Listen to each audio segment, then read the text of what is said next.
Сайн байцгаана уу та бүхэндээ энэ өдрийн мэндийг хүргэе. 365 өдөр гайхамшигтай хамт подкастын маань 50 дахь дугаар эхлэхэд бэлэн боллоо. Та бүхний итгэл танд Панда байна. The greatest glory in living lies not in never falling, but in rising every time we fall. Nelson Mandela. За өнөөдрийн манд персептийг хэлсэн хүн бол бид бүгдийн нэрийг нь бол ер нь бас нэлээд олон хүмүүс сонссон болов гэж бодож байна. За Nelson Mandela болохоор 1918-аас 2013 оны хооронд амьдарч байсан. Өмнөд Африкийн апартейд буюу арьс өнгөөр ялгарлан гадуурхах дэглэмийн эсрэг тэмцэгч төр нийгмийн зүтгэлтэн бөгөөд тус улсын анхны ардчилсан замаар сонгогдсон хар арьстай ерөнхийлөгч байжээ.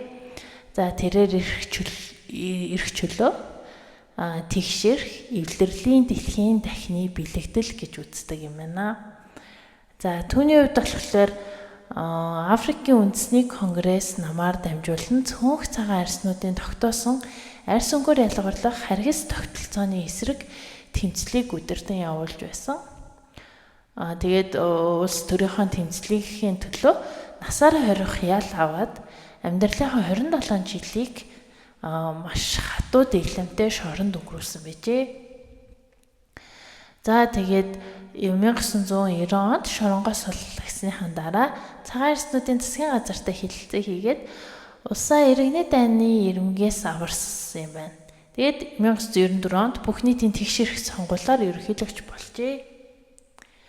За тэгээд апартейд дэглэмийг 50 замаар нурааж ардчлалын суурийг тавьсаныхын төлөө түүнд 1993 онд Нобелийн инх тайвны шагналыг хүртээсэн юм байна. За яг Nelson Mandela гэдэг нэрийг ингээд сонсож байснаас биш яхаа аргагүй нэг ингээ нарийн ингээ судлаад үзэхээр үнэхээр агуу хүн байна. Тэгээд түүний хэлсэн үгнээс харахад бол бид одоо нэг амьдралын хамгийн гол хамгийн агуу ялалт гэдэг нь хизээч одоо нэг бууж өгөх хизээч бүтлгүүдэхгүй байхыг хэлэхгүй харин эсвэргээрээ бүтлгүүдэд унсан үедээ унах бүртээ эргэн босож чаддаг байхыг хэлнэ.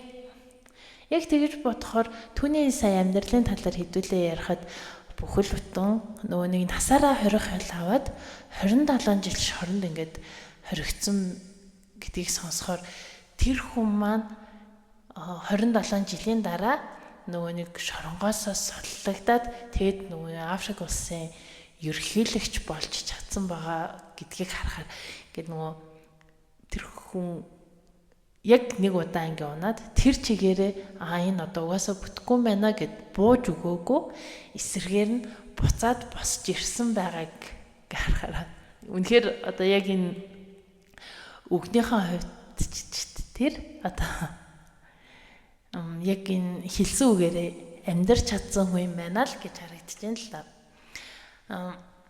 Бид нар ингээд нэг амьдралдаа ямар нэгэн зүйлс ялангуяа одоо нэг жоохон яг нэг зүйлийг шин зүйлсийг ч юм уу хийж эхлэх гээл туршиж үзэх гэхээр их олон нэг тийм хийхгүй байх шалтгаануудыг олж чаддаг. Тэгээд тэр дунд нь одоо жишээ нь би энийг өмнө хийж үзээгүй эсвэл би алтхаа сайж гин гэд.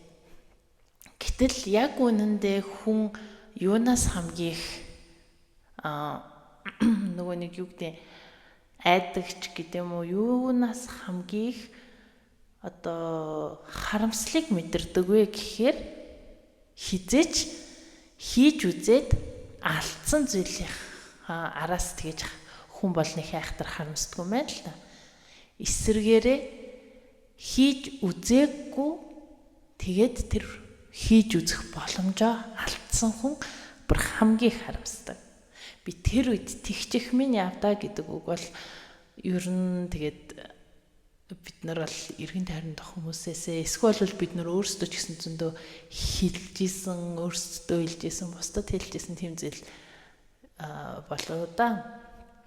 Яаж ч бодсон нөгөө нэг алдсан боломж гэдэг чинь өөрөө тэнд юу байна уу гэхээр нэг юм арай өөр болох байсан болов гэдэг нэг тийм итгэл найдвар ч юм уу. Эсвэл арай өөр ирээдүйн рүү ингээ нөгөө салаасан зам тэнд байсан. Гэтэл хүн яасан бэ гэхээр тэрийг би энийг хийж чадахгүй алдчих үе дээ гэдэг зүгээр толгойн доторх бодлоосоо болоод тэр ирээдүй таны өмнө нэгтгэх болчихсон. Тийм болохоор одоо ийм хүчтэй хүнтэй бүхэл бүтэн харин ер нь бол насаараа ингээд шоронд хоригдно гэд бүр хүнд дэглэмтэй шоронд хоригдно гэж бодож исэн хүн маань 27 жилийн дараа шоронгоосоо суллагдаад тэгээд бүр ингээ Африк улсынхаа ерөнхийлөгч болж чадсан байж хаад бид нарыг одоо өнөөдөр энэ хийж үзээгүй юмнаас айх бол бүр нэрээ үнэхээр инээдтэй сонсогдсон шүү дээ. За та бүхэнд одоо юу вэ? Одоо өнөөдрийг хүртэл хийж үзье гэж бодсон хэрнээ. Би ч хэрэггүй бах та.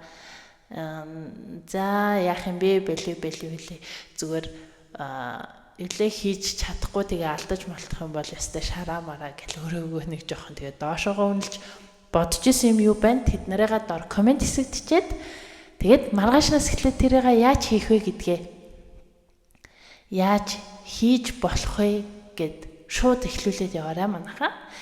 Би энэ юуны подкаста ер нь бол тэгсэн. Нилээн бэлтгэл хийгээл ер нь эхлүүлэе гэж бодоол тэгээд нөгөө нэг бараг 2-3 жилийн өмнөөс эхлээ ер нь бодсон л та. Иймэрхүү утгатай подкаст хийвэл гоё юм байна да. Өдөр болгон гэхдээ би хийж чадах болов яана дундаас нь тэгээд буугаад өгчүүл яана гэл амар их бодож исэн. Тэгээд жил болгоны 1 сарын 1-нд боддог. 1 сарын 1-нд эхлүүлнэ гэл амар их сүртэй бодож ирсэн. Тэгээд энэ жилийн 1 сарын 1-нд ч гэсэн амар хурд өнгөрцөн л да. Тэгээд яасан бэ гэхээр за ер нь заавал нэг бүтэн жил эхлэхийг хүлээгээд яах юм бэ? Эхлэж байгаа бол хизээ эхлэн яг тэр өдөр чинь 1 сарын 1 нэгдэх өдөр хамгийн анхны дугаар гэд явчихё гэд. Тэгэл эхлүүлсэн. Тэгээ өнөөдөр бүр 50 дахь дугаар дээр явж гин гэж бодохоор бас өөрөөр үнэхээр бахархаж байна. Тэгээ хамт байж энэ хүртэл ингээд сонсож байгаа та бүхнээрээ ч гэсэн үнэхээр их бахархаж байна.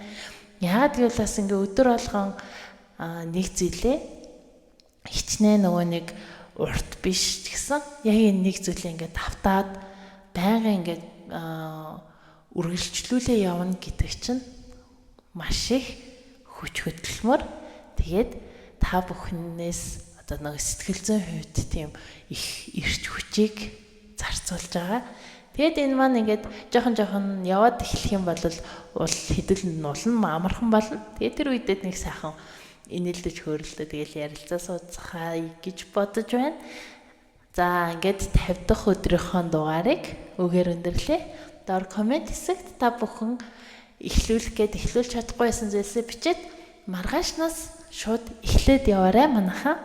Хүн нэг эхэлчих юм бол нэрэ чаддсан байлээ. Тэгээ үргэлжлүүлэхдээ яагаад эхлэх болсон шалтгаанаа бодоорой. За тэгээд энэ хүртэл хамт байсан та бүхэндээ баярлалаа. Баяртай. 365 хоногийн турш чамтай хамт байх чиний итгэл таанд Панда.